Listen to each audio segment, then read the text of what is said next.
มึงจะเป็นใครมาจากไหนกูไม่สนใจแต่ขอให้มึงรู้ไว้เถิดว่าวาระสุดท้ายของมึง มาถึงแล้วมึง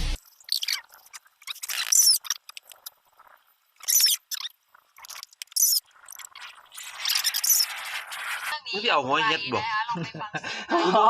มันนี่ปากเลยตั้งเกย บักต่อมเย็ดเป็นเหรียญมาคานี่ตัดบ่เปลี่ยนกูเบิ่ง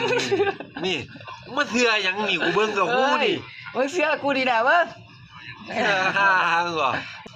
เย็ดเป็นมันแล้ว มึงมั่นใจในตัวสร้างใช่ล่ะ มันใจห่างบอกคันกูบ่เบิ่งกันมันสิเป็นหัวเย็ดนั่น ไอ้สัส บ่เป็น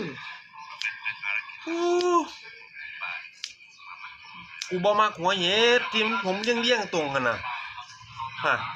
แดกเลยบัดนี้กู ดูอะไรเสียอาจารย์นี่ เด้อ มองว่ามึงเสียกู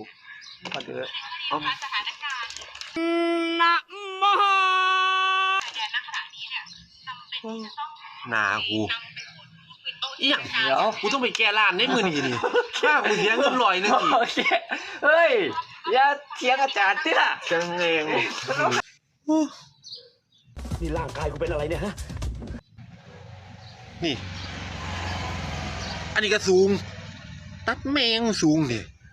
อันนี้ก็ทูอันนี้ก็สูงนี่เบิ่งกูโดดอยู่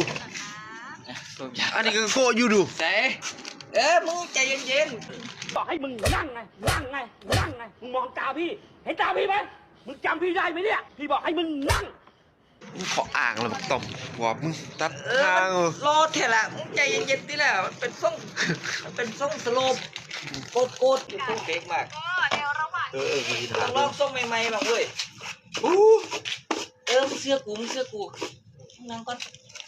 ไปล่างเลย นั่งก่อนดินตรงๆเหมือนทางตัดมันคือบ่ดินแบบนี้วะไปกูตัดแม่งดินซ้ายดินขวาหีแม่มันนี่ กูเบิ่งข่าวอยู่ตัด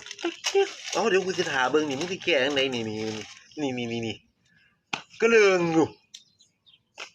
ตัดก็บ่ทำกัน